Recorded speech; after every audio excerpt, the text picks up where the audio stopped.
This is Border Battle with King and CJ with King.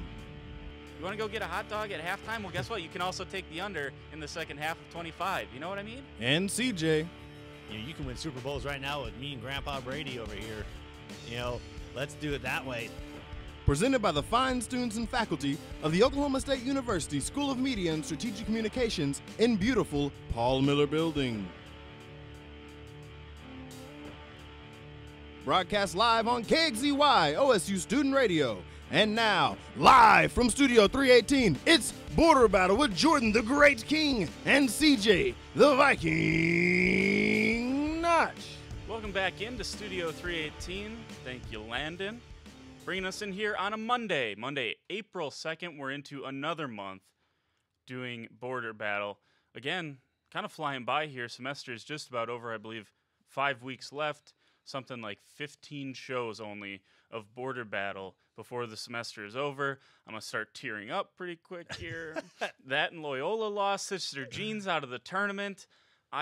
Happy, some people I'm sure are thrilled that Sister Jean is gone. Unfortunately, throw names, but yeah, it's unfortunate that she will not be participating in the tournament. Thank you so much for joining us. I'm King, he's CJ. This is the Border Battle on OSU Student Radio KXCY, Southern Channel 112, YouTube Live Border Battle on Demand. That's where we're live streaming the show. You can also find the links on OSU's Border Battle, Facebook.com/Border Battle Show. Sorry about that, or Twitter Border Battle OSU. Is what I was trying to say during all of that. So, Chris, we're going to start in the men's basketball championship. This was so disappointing. This was the worst Final Four I can remember. Besides, there was a Final Four where it was, the first time Butler, I think, made the Final Four, and they, got killed by UConn, I think it was. There were a couple Final Fours there, and national title games that were awful. This is the worst two-game stretch I think I have seen in the Final Four. You're saying that because of the outcomes? Is that not necessarily the outcomes, but the games weren't interesting. Michigan pulled back in with Loyola and got the lead in that game right away in the second half, and then just ended up boat racing them. It was not 12 points. Seemed like a larger deficit than 12 points. And then Villanova, it was never close. We're going to start with Villanova, Kansas, and I want to start out with a quote from Jay Wright because Villanova, shot really well. And Jay Wright says he talked about how well his team shot and what made every shot to start the game. And when you do that, you get up 22-4. If you're a decent free throw shooting team, it's tough to come back on. It's happened to us. I feel bad for Kansas. They're a great team. We just made every shot. That happens sometimes, but you can't depend on that. And we're just fortunate it happened to us tonight. When we shoot them up and we sleep in the streets. Sometimes they go in, sometimes they don't. This was just one of those nights everything went in. So there you hear from Jay Wright talking about his team and their shooting. 18 threes, that was a Final Four record. 14, I believe, was the Final Four record. They hit an extra 4 just for the fun of it. This Villanova team got out to a lead, and it was unbelievable. We talked about, going into the weekend, Chris, we talked about who an X factor might be. I'd said Dante DiVincenzo. He comes off the bench, scores 15 points, goes 3 for 5 from 3, but he wasn't the only one that was shooting well from 3. Mikal Bridges, 3 for 5, Brunson, 3 for 8. Those were two of your worst shooters from 3.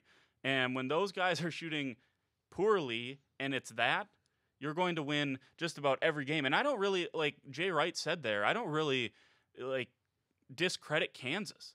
It wasn't that Kansas was playing awful defense. Shots were falling, and like Bill Self said after the game, when you got shots falling like that early in the game and you find yourself down 18, 20 points, your game plan goes to crap. And everything you've planned for over the last 48 hours then doesn't really apply anymore. And I did think I was a little surprised with the lack of response from Kansas because of all the leadership and the veteran knowledge that they have on their team. But that's also a credit to Villanova because they're built in a similar way with Jalen Brunson, Mikal Bridges, all these guys. They're not freshmen. They're not. This isn't their first time in the Final Four, let alone in big games in the NCAA tournament. So, what did you see from this game, and did you even find it interesting or intriguing? Because I didn't. I didn't. Once I I tuned in a little bit till once it got closer to halftime, and when I saw what the score was, it's one of those things that when you get to this far into the tournament, if you're up that big at half, unless you have some miraculous collapse, there's no way, especially for Villanova, there's no way. Like I said, if they were going to lose it, they would have to do it to themselves. Kind of to point out too, though, when you talk, Malik Newman needed to have a good game. Don't get me wrong, 21 points, but 6 for 14, 2 from 5 from deep. He got to the line, which is nice, but it kind of showed too his. Don't get me wrong, 21 points is good, but 6 for 14. That's not that, and that's actually pretty good shooting. Terrible, but I don't know. Again, maybe it's hard too because no one else besides Graham, really did anything. Everyone else kind of struggled. Mikhail Luke, 2 for 8. Like you said, shots weren't falling, and then to your credit too, and you pointed out with Bill Self, when you're down that much, your game plan changes. I don't know if Kansas is even much of a 3-point shooting team. Like that's not what their strength is. They can do it, but it's not what their game plan is. So when you watch Villanova just hitting shots that were contested and they're going in, sometimes it's not your night. 45% from 3, and at some point I'll try to look up what the season average was for the leader in 3-point percentage. But I gotta imagine 45% is right up there with the best in the country. And I don't really think it was a lack from Malik Newman. I think he actually played pretty well. 8 rebounds to go along with 21 points. He was one of their better players. Devontae Graham, 50% from the field, 50% from 3. He played really well yesterday. I think showed why he is one of the best players in America again. It was like Svi Mikhailuk going 2 for 8 is not good. And we'll get to the women's Final Four in a little bit, but like Svi Mikhailuk needs to shoot more than 8 times. I don't care if they're not falling. He needs to get the shots up because he's 1 for 4.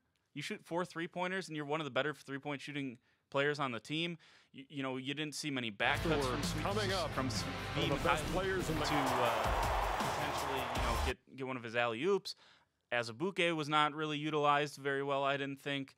But overall, this Kansas team was just not good enough, and you can't really blame them having to force the issue after just seeing the shots that went in for Villanova. Yeah, and I just looked up the 3-point field goal percentage, the stat. The top was William and Mary at 43.4%. There you have it. Nova and Kansas were actually tied at 40.1. 40.1. There you have it. 40.1 is a darn good 3-point shooting percentage, and Villanova outdid itself. Yeah. And you're talking the Final Four.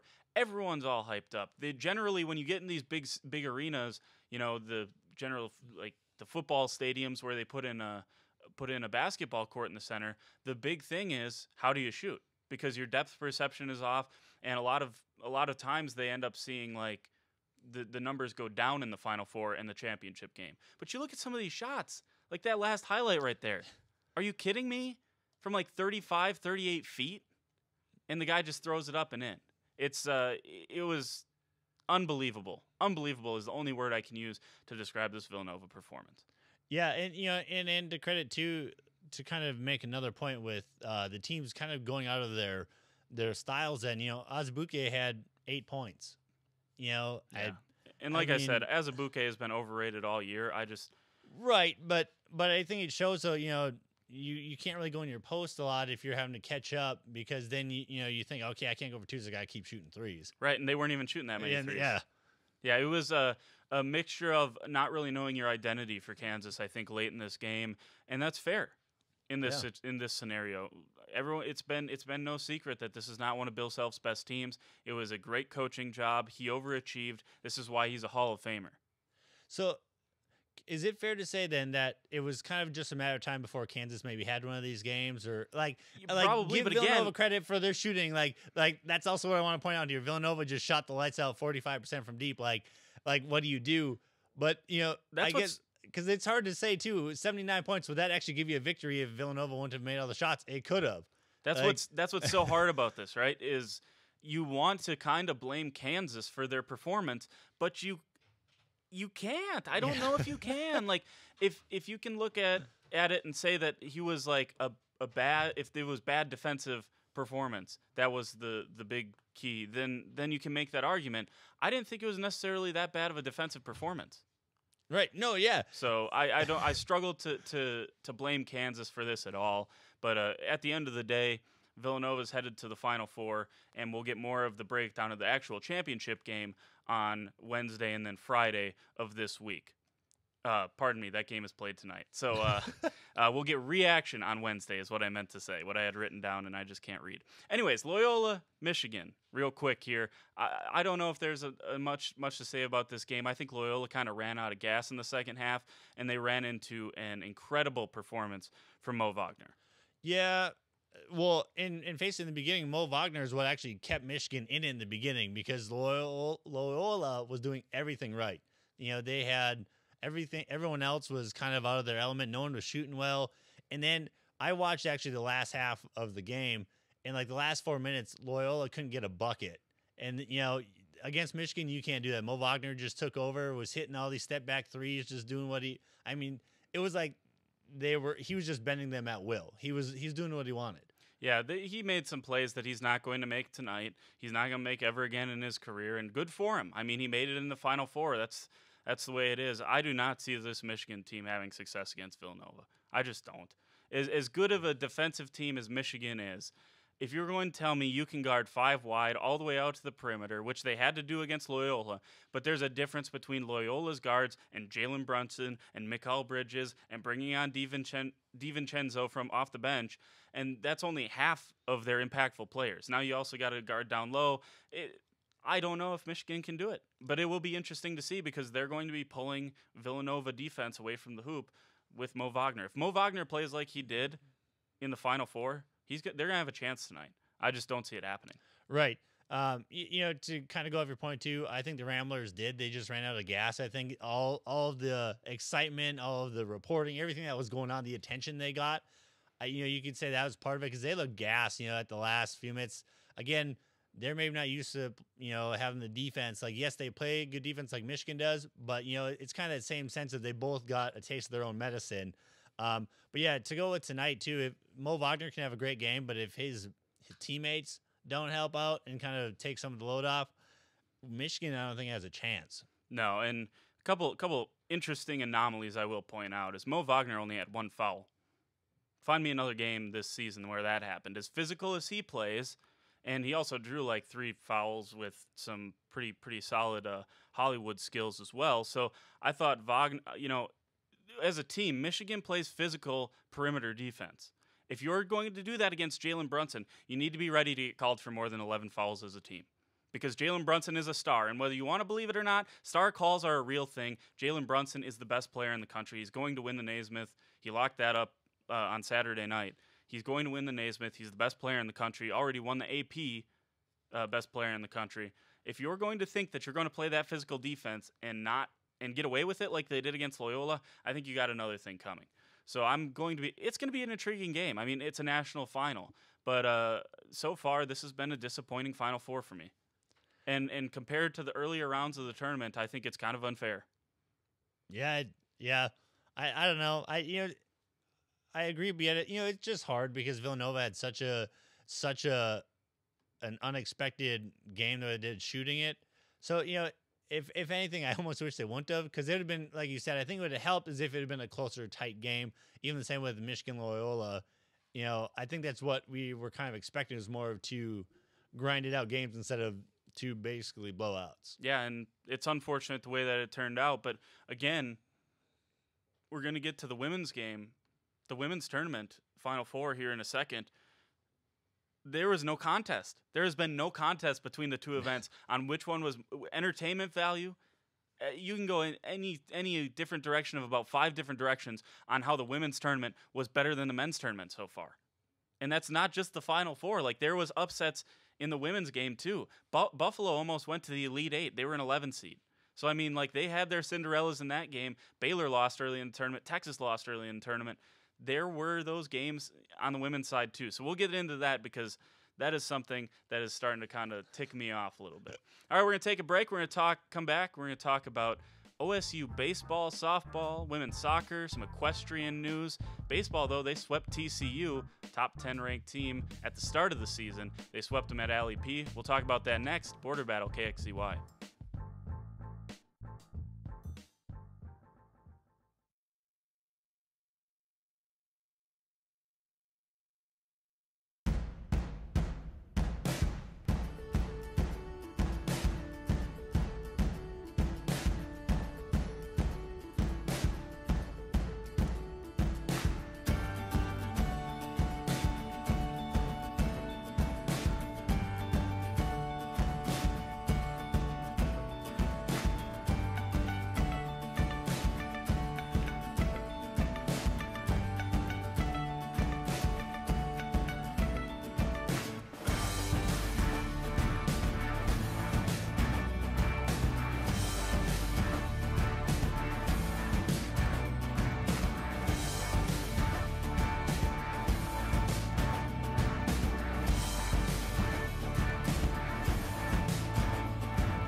Welcome back into Studio 318 here in the Paul Miller Journalism Building. You're listening to the Border Battle with King and CJ on OSU Student Radio, KXZY, Suddenlink Channel 112, YouTube Live, Border Battle on Demand, Facebook.com/Border Battle Show.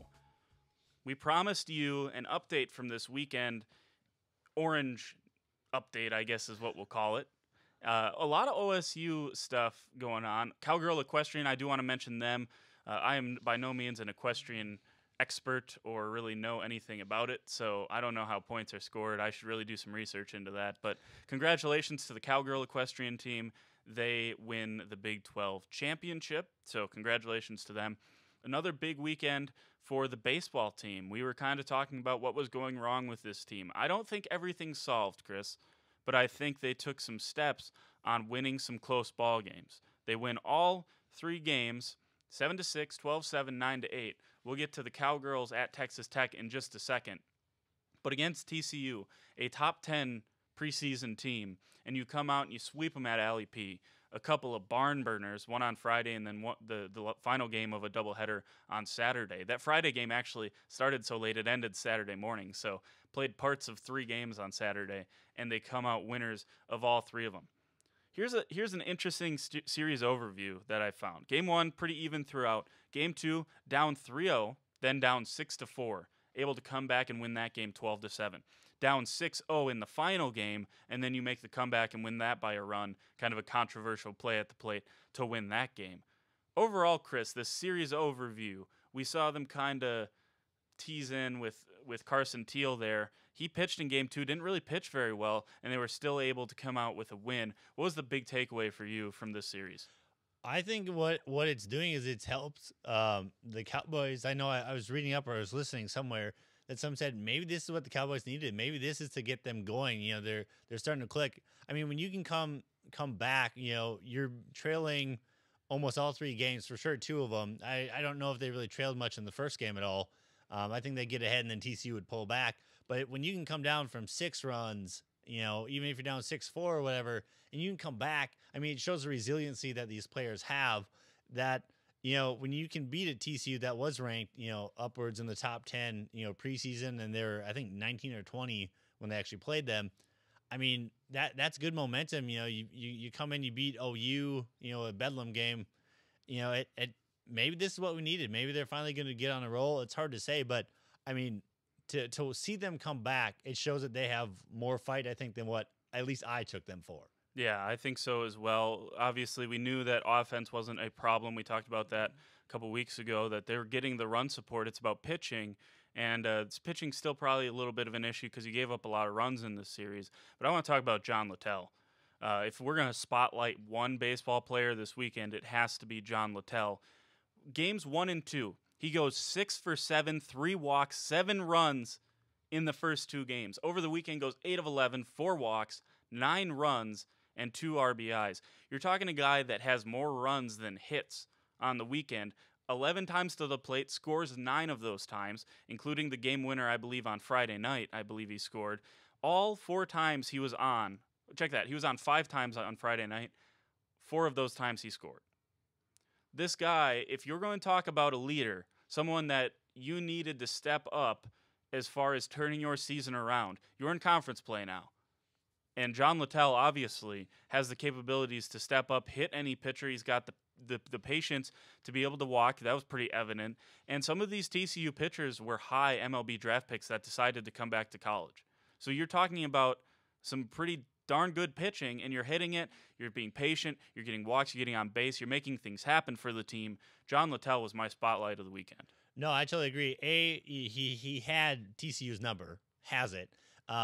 But also, as you know, as a coach, this is what you want and expect from your leadership. You know, obviously, baseball it's kind of a game of, okay, if you hit the pitch, you know, it's harder, I guess, to be successful all the time, even if you're upperclassman or not. You know, I feel it's a lot of a talent base more in baseball, so to speak. But I mean, Littell stepped up to the plate. He kept carrying the load. He kept putting pressure on TCU, because you can't tell me those pitchers, especially as it got later in the game on Friday, especially when you're not able to get him out and he's battling and he's still getting hits off of you.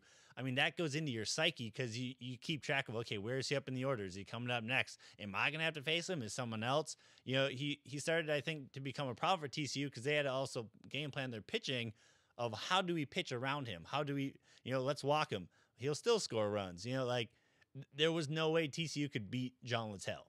Yeah, and he played exceptionally well. A couple other names to highlight. McCusker goes in Game 3 was 3 for 3 and a walk and 2 solo shots, so he was on base 4 times, although cleared the bases twice. And then Jake Taylor, 2 RBIs in Game 1, including game-winning RBI. A couple other names to highlight there from a very successful series for the Cowboys. Moving over to the softball, they go down to Texas Tech, down to Lubbock, and they go 2 of 3, 4-1, 4-3, 10-4. I want to talk about that Game 2 real quick and why this, in my mind, stings more than a normal loss would. You had Logan Simonek on the mound. I believe she is now 6-2 or 7-2, somewhere around there. You got to win when she's on the mound. She is a sophomore. She's pitching exceptionally well this year.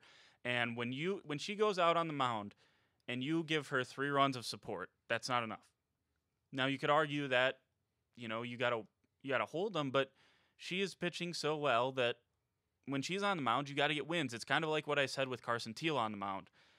Carson Teal didn't pitch very well in Game 2 of the series against TCU, but you found a way to grind out a win in that game.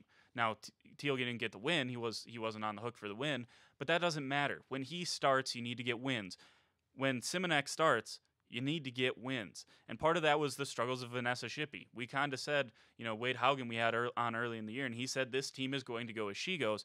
In Games 1 and 2, she struggled 0 for 6 in those 2 walks, and she even struck out. That's just her 9th strikeout of the season for her so far. So, is that the key for this team? Because I'll get to the statistics in Game 3 in a second.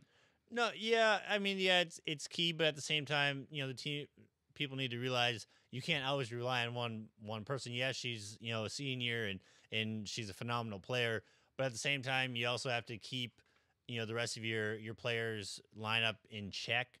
Yeah, they're gonna have learning curves. Pennington is a phenomenal freshman hitter. She's still learning as you go, but yes, there's that pressure, but you also expect the rest of her teammates to also help shoulder some of the load at some points throughout games. Yeah, and that might be an area of concern maybe for this softball team, but I think ISG will figure it out. Here is where the importance of Vanessa Shippey really is highlighted in that last game. Again, they scored 10 runs. This is a ridiculous stat line. Try not to laugh when I'm reading this. 1 for 1, 4 walks, 4 runs for Vanessa Shippey. 1 for 1, 4 walks. I don't know how walking is a skill, but it obviously is, because she's set the program record for walks. She's always on base, it seems like. We just outlined the struggles they've had when she doesn't get on base. And then right behind her, Taylor Lynch goes 3 for 4, and this is the other kind of cog in the machine that is Oklahoma State softball, is you have to have people behind Shippey that can get her in. She goes 3 for 4, scored twice, but drove in 5 runs. 4 of those were obviously Vanessa Shippey on the base paths. So, it's important that she's on base, because you have people behind her that is going, that can get her in, but so far they haven't shown a capability to be consistent enough getting other people on base. Right. Is that fair to say? Like, she's been the only real consistent one, Shippey, I'm talking about, the only real consistent person to get on base for this team. No, and it's fair to say, and again, her getting on base, that's what the next girls in line, that's what they have to do. They have, she can only do so much. Once she's on base, she can maybe steal, get to third, but then, unless a wild pitch happens, she ain't going to be able to get home on her own, unless somehow she steals home and it works, which is pretty rare for that to happen. So, so in that sense, the rest of your lineup needs to be able to deliver. Shippey, like you said, when you have 4 walks on 1-for-1 and 4 walks, like you said, it's starting to become almost like a skill. And then it's affecting the pitchers as well because they realize it's like Littell too. It's the same thing of knowing we can't get her out. We're walking her. Now she's on base. She's a threat when she's on the base path as well. So then they don't always focus on their pitching matchup with their batter. They're also in the back of their head, you could say, are thinking, okay, where is she? What's she doing? Your brain starts to think. You start overanalyzing, overthinking, and then that's how she can kind of manipulate the pitchers as well. In that sense, it's like a mind game with Shippey because when she's on all that much, if I'm that pitcher, I'm thinking of her all the time. Where is she at? What's she doing? What's going on? Yeah, it's important for her to get on base, and we've kind of outlined the importance of it. You look at both the successful side when she is on base and the lack of run support when she isn't on base, because even that Game 1 win of only 4-1, that's not running away with it by any means. So I will say this though, with that loss in 8, yes, your batters need to help, with some more runs, but at the same time, Logan Simonek should, it's also on her because she was the one she pitched the whole game, correct? Yes, I believe so. So, at the same time, if you're giving up runs, like, yes, good teams are going to string hits. I understand that. But at the same time, if she's one of your better pitchers, you maybe expect her to also be able to pull out the victory. I know, but I'm not taking against what she did, but it's a two-sided coin. Well, I know it is, but at the other side, Chris, is that this team should be scoring more than 3 runs. Right, but sometimes you're going to get in these games where it's a back and forth thing, and if you're up 3-1, you've had you can't blame Simonek because, in my opinion, you can't blame her. You can say she had a little bit of a dud, but this game is a winnable game, and you go down away, like you're on the other team's home ballpark. You should be able to I feel like you can't rely on your pitcher to hold a team to 1 run every single game. No, but I mean she didn't. I'm not saying that's every game though that she's done that. Well, she clearly hasn't. She's thrown a no-hitter so far this season. When you're talking if you're going to talk about your best, they talk about this all the time. When you have a great pitcher, there are going to be days that they have off days. You have to be able to win those games. You have to. You have to have the mindset of the baseball team and say, okay, well, Carson doesn't have his best stuff today. We got to support him with runs. Because, even the best pitchers, even Clayton Kershaw, is going to have those bad games. And are you going to blame Kershaw for giving up 3 runs and losing the game? Are you? No, you're not. Maybe. You'd be foolish to blame Kershaw for giving up 3 runs and losing the game when 90% of his other starts are going to be 2 runs or less. When he is dominant and he's giving up 0 runs and then you win 1-0, it's all hoo-hum, great, we won the game. But then when you lose 3-1 when he's on the mound, is that really Kershaw's fault that you can't muster up any offense? I think it's the same thing here. You got to muster up offense. Especially in softball where runs, in college softball, runs are scored at a more consistent pace than they are in Major League Baseball. Yeah, I don't know. Like I said, I'm not taking away from what she did, but I think it's fair to place blame on both sides. I will say this, it is. It's a team game, but I don't know. I just you score 2 runs in the top of the first, and I get it. Yeah, that's not. You shouldn't count on that getting you to the end. I get that. Texas Tech is a good team. Don't get me wrong. I'm not taking away from what they did, but I don't know. At the same time, yes, you have bad games, but sometimes I expect them to be able to still pull through the adversity. Yeah, that's what I mean. The offense should be able to pull through the adversity, in my opinion. I don't know how you can blame a really good pitcher for giving up 4 runs in a game. And by the way, extra innings, an extended game. I'm just saying that she gave up at the end.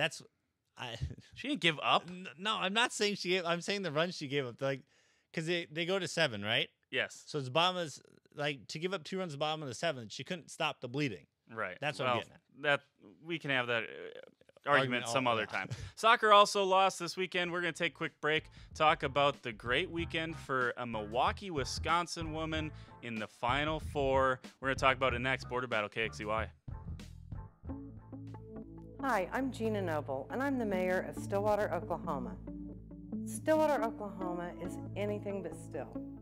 We are a vibrant community, and we are conveniently located near Oklahoma City, Tulsa, and Wichita, Kansas. We're the home of the Oklahoma State Cowboys, and we serve as the cultural, economic, and athletic hub for North Central Oklahoma. In fact, several Quality of Life magazines have recognized Stillwater as one of the nation's 100 top places to live and one of the best places to golf. Established in the land run in 1889, Stillwater is a safe, vibrant community. It boasts a great educational system from K through 12, all the way up to our world-class university, Oklahoma State University. We have an exceptional downtown with a strong entrepreneurial spirit, numerous city parks and trails, and our medical resources are second to none. Stillwater is a wonderful place to begin your career, to start a business, to raise a family, or to retire. We invite you to visit Stillwater because we are anything but still.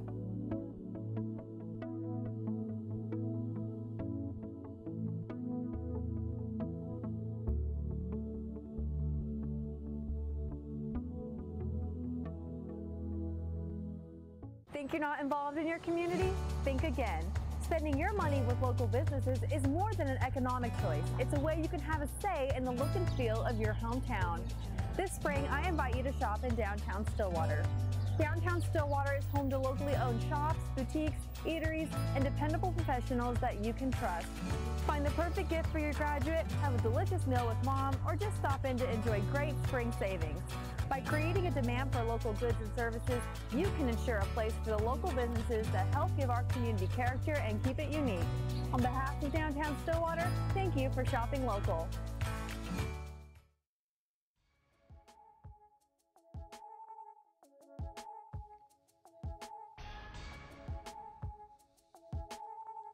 Oh man, she did it. She's got ice water in her veins. Welcome back in, Studio 318. This is the Border Battle with King and CJ, OSU Student Radio KXCY, Sunlink Channel 112, YouTube Live, Border Battle On Demand, Facebook.com/Border Battle Show.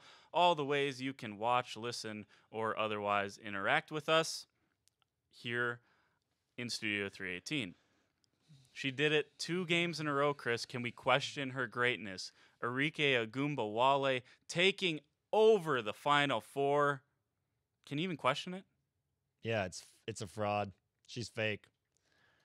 You know what, Chris? I give credit to the Notre Dame team as a whole. Yes, they pulled it off. They No did kidding. We'll talk about Notre Dame as a whole. But there were a lot of players on Notre Dame that, well, no, only 6 played against Mississippi State. There was 5 players that didn't make that shot too. Yeah, because they didn't have the ball in their hands. Well, I'm just saying. saying. The ball in your hands, how you can't shoot it. I'm just saying, Arike Ogunbowale 1 for 3 from 3, and it happens to be one of the greatest shots women's basketball has seen in a long, long time. First of all, we're going to hear from head coach Muffet McGraw. Here she is talking about the play. It's kind of shocking, in my opinion, this interview. It was a kind of a desperation shot. With only 3 seconds, she had a great idea of the clock going in her head and got it off just in time. She was our second option. We wanted to go to Jess first, but I knew that she would get a shot off, and when it went through, I couldn't honestly believe that it went in. Kind of interesting there. Arike Ogunbowale was not the one supposed to get this shot. It was actually supposed to go to, I believe Mabry was supposed to get the shot. She doesn't. Ogunbowale takes it, and she's able to hit it and make history for Notre Dame, just their second national title, breaks a 16-year drought. Overall, when you hear that, she didn't seem so confident in Ogunbowale to make the shot. She said she couldn't believe when it went in. Yeah, I think it's fair to say, and maybe she pointed out because, she shot 6 for 21, 6 for 20 before she took that shot, obviously. 5 for 20. Or 5 for 20, excuse me. So, it's fair to say, when your star players are struggling, and if it's not actually for her, so it makes you wonder, yeah, they got lucky, but she hit almost the same identical kind of shot against UConn in a sense. Same side of the floor. Same side of the floor. That one was a 2, but it's close enough that she could step back take a few steps back. It's a 3-pointer. So it's kind of that same thing. And I will say this about Gumbawale. She has a nice shot, like that rainbow arc. That I think that's what actually helped when, she's falling back on that game-winning shot against Mississippi State. But yeah, it'll be one of those what ifs. It always will be. They won, and you'll never know the other outcome. Well, something you mentioned that's interesting was she went 6 for 21. We'll hear from Gumbawale right here. This is her talking about the shot and the confidence she felt from her teammates to keep shooting. It's just my teammates. They're talking to me all the time. No matter if I 1 for 20 or whatever, they're going to be like, keep going to the basket. We need you. So I think they give me the confidence to keep going. I think that's so important as a team. I think this is a great quote from her, because 6 for 21, she's struggling, but her teammates tell her, keep shooting, keep driving. We need you, obviously, in order to get to win the national title. And you look at her, she wasn't that much better in the semifinals. 9 for 21 shots in that game, 27 points against UConn. But again, her teammates realize she is the focal point of the offense, and averaging 25 or 27 points in the NCAA tournament. So they know that it's kind of got to run through her. Yeah, and shooters are going to shoot anyways, to a certain extent.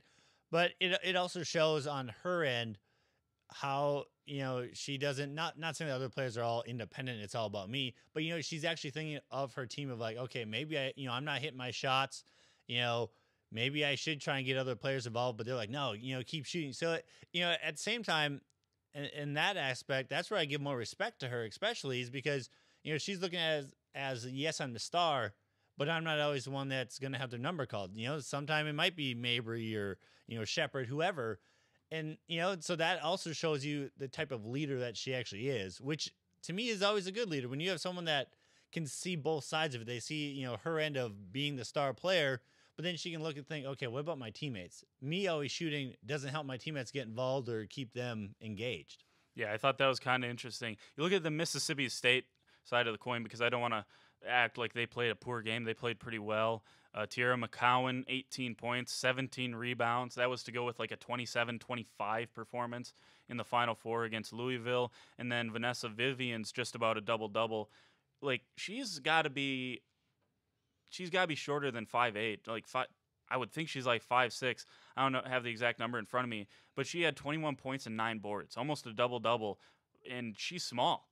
And so I thought that was her play obviously was going to kind of dictate how Mississippi State performed in the national title game. And then obviously McCowan scoring 18 points and getting 6 offensive boards for a while there, just dominating Notre Dame on the glass.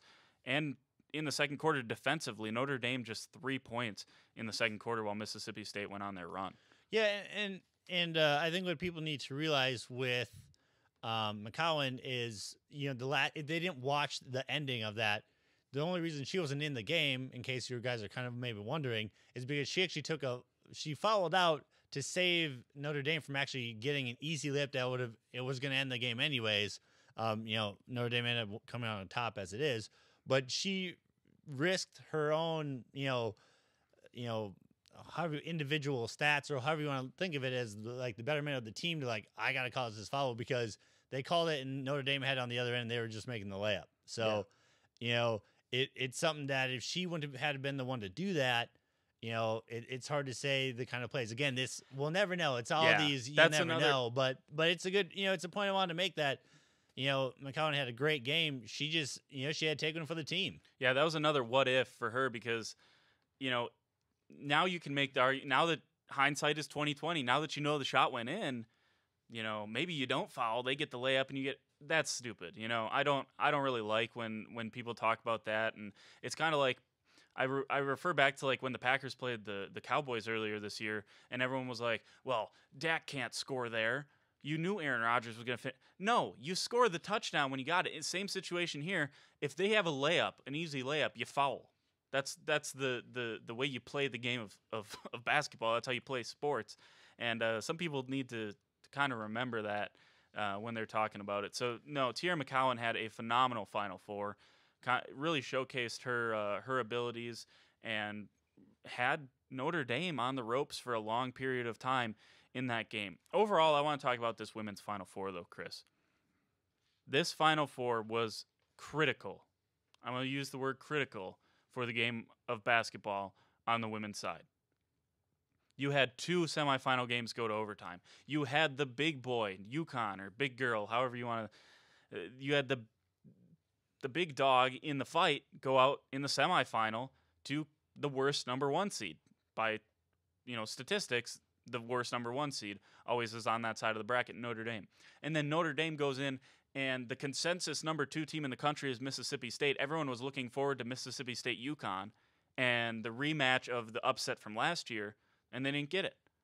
And then you have this game in the championship game. No matter what happens tonight on the men's side, no matter what happens, we could go to quadruple overtime and have a buzzer beater in every shot, and at the end of every period. It will not touch this Final Four for the women's. No, yeah, for sure. I will say, because you had kind of teased it in the first first segment of the show, of the men's and women's were both entertaining, I think, in the first few rounds, because they both had their fair share of upsets. But yeah, afterwards, once it got to like the Elite Eight, so to speak, it was the women's to lose in that aspect. But yeah, and I thought it was interesting. I don't know the stat off the top of my head, but I read somewhere that most teams that actually beat UConn to go to the Final Four end up not winning, or they don't do well. So it's kind to nice to see, like Mississippi State, I don't know if they got blown out last year against South Carolina, but it was that same thing of that. Well, it's kind of this this balance you have to do from the high of beating UConn, a program like UConn and a team like UConn, and then being able to still, recoup in like 36, 48 hours, recoup and be able to game plan and get your bodies ready to play another 40 minutes against another really good team. Right, and this is where, people have to give even more credit to Notre Dame, like the mental exhaustion that these players were actually dealing with. No I doubt. mean, don't get me wrong, Mississippi State probably had some too with being Louisville, but that was like a neck and neck no matter what. That doesn't mean as much as Notre Dame actually being UConn, like you said, the big dog. They were, the master of the four. If you can take them out, you're on such an emotional, physical high that that's where you got to also give Muffet credit. She brought her team back down and said, "Hey, we still have another game. We didn't win the finals just because we took down UConn. We got to go and now do it against Mississippi State." And so, the mental battle that this team had to deal with is phenomenal. Yeah, and especially the way they won. They win on a walk off. I say that. I know it's baseball season, folks. They win on a buzzer beater. Arike Ogunbowale also hit that shot. We saw that on bumping into the segment. She hit the shot to beat them too.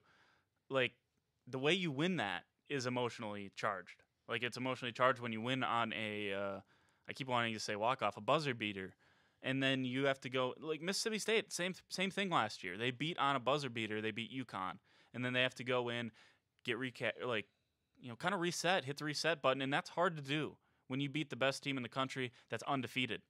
Yeah. To a certain extent, you go back to 2015 when Wisconsin beat undefeated Kentucky in the semifinal.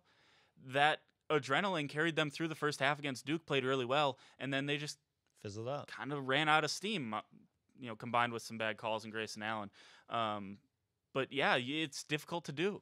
Yeah, and I will say this too. In a sense, I think Mississippi State should have been panicking once they saw Ogunbowale even get the ball at the end of that last shot, because you got to remember, she was also the one that did it to UConn. She slayed the dragon, so to speak, the big dog, UConn. I mean, she's got all the faith. Her teammates believe in her. I mean, she's taking that shot with no pressure, or at least she makes it look like she doesn't have any pressure of hey, I did it a couple nights ago, I'll do it again. Well, the interesting thing is there were people on Twitter that were criticizing Mississippi State's defense, and you can do that. But my thing is, you run the risk of taking away from Ogunbowale and what a great shot this was and what a great play it was. And the second time she's done it over the course of the weekend. By the way, Ogunbowale, the only Notre Dame player to miss free throws against Mississippi State. Otherwise, perfect. So, I mean, I hate to take away from Ogunbowale's shot by calling it bad defense. Was it? Yeah, you should have trapped her as soon as they inbounded the ball. But I don't want to dwell on that because you're taking away a great player making a great play. Well, and you have to also add in, I mean, Muffet said in the thing we watched before, she wasn't even supposed to get the ball. So, like, you can't totally go against Mississippi State's defense because they went after the first option. They stopped that, and it was still a great pressure against Ogunbowale's shot. She had to fade back just to get it off. No one would say that was a great look. Yeah. I don't think no, that, I thought they did with the people on the floor that Mississippi State had. They defended it the best they could, and it was unfortunate that it just went in. Yeah, I think you have a point there. Is the other, this is again goes into the what ifs, is if you trap there, you're going to leave someone open. And she's not the only Notre Dame player that can shoot and make shots. I mean, you look at the other ones. Shepard goes 8 for 10. Let's see here. Young goes 2 for 7, 2 for 4. There are other shooters on this team other than Ogunbowale. So I think you got a point there. Is a lot of what ifs, a lot of Monday morning quarterbacks happening right now, but you got to kind of calm down, take a look at it, and just say a great player made a great play in the end of the day. All right, we're going to take a quick break. We'll talk about the Houston Open coming back. Beau Hosler, what does this shot mean for his chances at the Masters? Hint, he won't be there. That's next, Border Battle KXCY.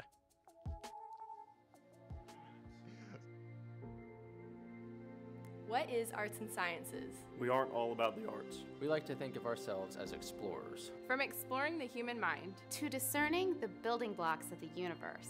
We don't just read books. We don't just sit in the classroom. And we don't just solve problems. We seek to give everyone a voice. In a variety of approaches. We tackle the big issues. By understanding complex social structures. And even understand the small ones. We take passions to new heights. But stay grounded. We tell stories. Of the past. Of the present. And work to predict the future. We like to think with a little preparation. Some dirt under the fingernails. And some self-analysis. You can do anything.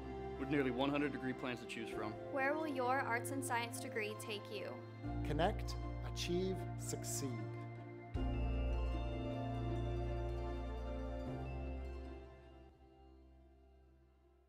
To our neighbors and friends, we come to you today to let you know what's on our hearts. Because you're the reason what we do is so much more meaningful than a job. The reason we believe in the power of investing in tomorrow and the power of community. So this is simply thank you. As we step boldly into a time of growth and change, consider this our promise that every investment in our hospital is an investment in our communities. This spring, I invite you to shop in downtown Stillwater. Downtown Stillwater is home to locally owned shops, boutiques, eateries, and dependable professionals that you can trust. Find the perfect gift for your graduate, have a delicious meal with mom, or just stop in to enjoy great spring savings.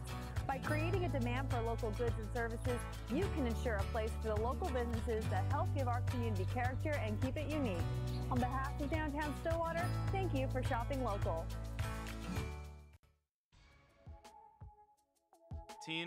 Here in the Paul Miller Journalism Building, you're listening to the Border Battle with King and CJ on OSU Student Radio KXZY.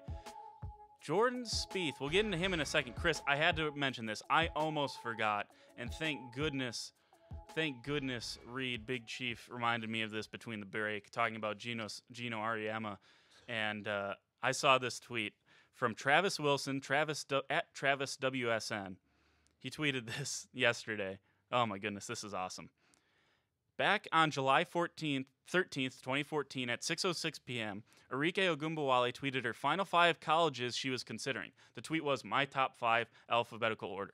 Louisville, Notre Dame, Ohio State, UCLA, Wisconsin. That was her top 5. 14 minutes later, Gino Auriemma tweeted, stay tuned for my list of top 5 players I saw the past 7 days that I have zero interest in recruiting. # what a joke. Arike Ogunbowale got the last laugh. That is Gino Auriemma to a T. Yeah. Look, man, you're going to continue to throw shade, and that's all this guy does. All he does is throw shade. And all he does is downplay and look down on, talk down on people that are not in his corner. Finally got him, and I love that. I loved when I saw that tweet.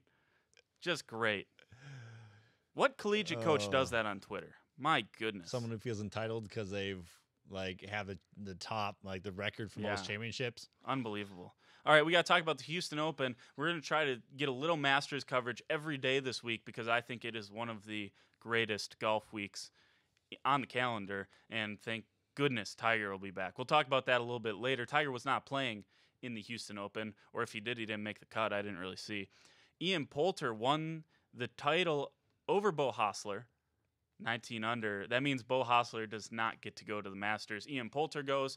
That was for, it was playoff hole, and that was for a team or who would go to the Masters. So, Chris, let me ask you this. Let me pose this question to you. I'm going to decode my color coding here. The reason I have Jordan Spieth and Henrik Stenson in green is because I believe those two are trending in the right direction heading towards the Masters.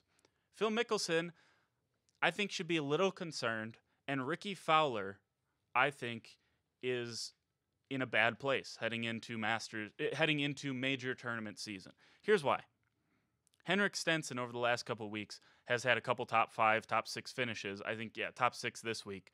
Had a couple of those finishes. Jordan Spieth just needed to put together a solid tournament heading to the Masters. That's all he had to do. He's won there before, so I think all he had to do was get his mindset right, and he had been struggling recently. You can always tell when Spieth's struggling because he takes a ton of time at the tee box, and you started to see it in some of these tournaments over the course of the past couple weeks. He was taking forever to hit shots, and that's when he's second-guessing himself. So there was less of that this weekend. He's still not where he should be heading into the Masters, but I think he's trending in the right direction. Let me pull up Ricky Fowler here. He ties for 43rd, finishes 8 under. He was leading this tournament at one point. He went 66-68 in the first 2 rounds, and then 73-73. He goes 1 over, and ends up 8 under. He had a legitimate chance to win this thing. If he finishes out like he started, he wins the tournament. He's at 20 under. He started out first 2 rounds, 10 under. And he just collapsed. And it's what we've seen from Ricky Fowler. It's kind of expected now. When we get around major tournament time, Masters, US Open, Open Championship, is for him to play well leading in and then kind of collapse. I think we're seeing that right now. Yeah, and to kind of go off your color thing, in a sense, I agree with Ricky. I think he needs to be concerned, especially Phil. I like the color choice, I guess, because to me he's like a middle of the road, just because he's been there so long. He is such a veteran that at the same point for me, Phil doesn't make me nervous because it's Phil Mickelson. He's been in this game long enough that in a sense I think he's just there. He's just like, all right, we're here, another Masters. Maybe I'm the only one that thinks this, but I think his better days are obviously past him. Phil? Yeah. Oh yeah. Like, yeah, he's over the hill. To me, he's just here for the ride. I think he enjoys golfing and he's still competitive. It's not like he's at the way bottom. 10 under is not bad by any means. Maybe in the pros it's a little more like frowned upon. For us occasional, recreational, that's good. Not that I could do that, but what's that? 10 under. Yeah, well, I mean, that is you can't compare yourself. Like when you start comparing professionals to average golfers, that's when professional golfers are in trouble. Yeah. So no, I the reason I put him in yellow is because he's playing meh. I don't think he has a chance to win the Masters next week, but would I be shocked if he put together 3 really good rounds and found himself right there at the end of the day on Sunday? No, I wouldn't necessarily be shocked by that. The reason I put Ricky Fowler in red is that I don't see him around the top of the leaderboard on Sunday. I got to ask you quick, just because I don't understand, and maybe other people listening or watching don't understand either, with the Houston Open. So does everyone else, is it like you get picked to join into the Masters? Or so you have like exemptions, right? So it depends on how you play over the course of your career. The exemption had run out for Ian Poulter, and then I don't think Beau Hossler even ever had a Masters exemption. So otherwise you have to perform so well in so many tournaments. I don't know the exact science on how that works, but neither one of those had an exemption, so they needed to win the tournament in order to get in. Okay. Here's another name I had written down but didn't put on the list there is Justin Rose. Some people maybe a little concerned about Justin Rose. He finishes 52nd this weekend. I would put him in green. He finished below Ricky Fowler, but I would put him in green. And here's why I would put him in green and put Ricky Fowler in red.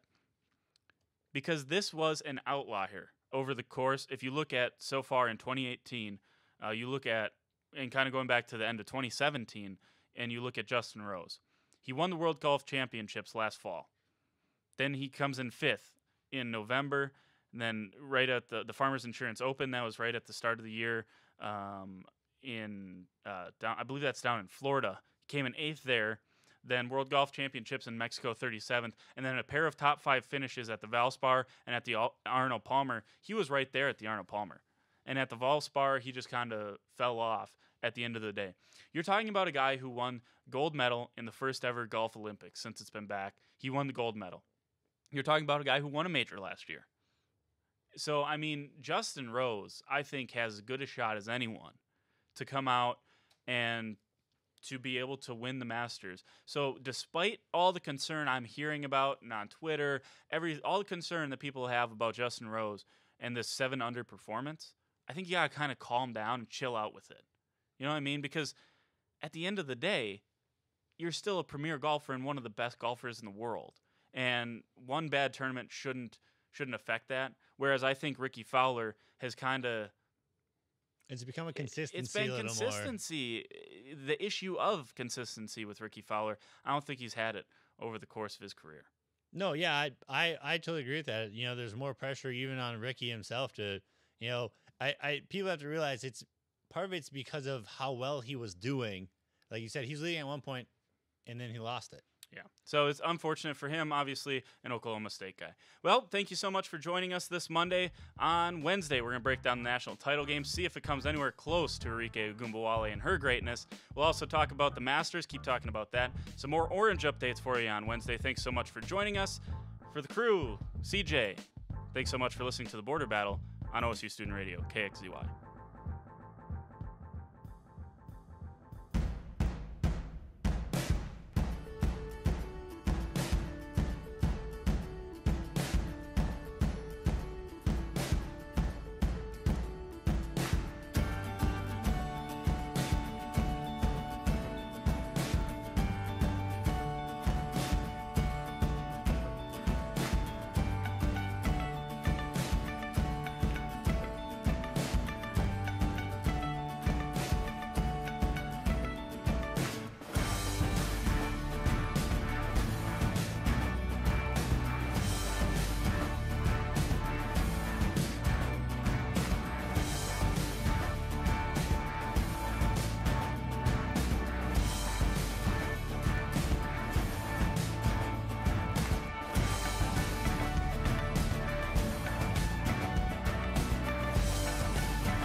Thank you.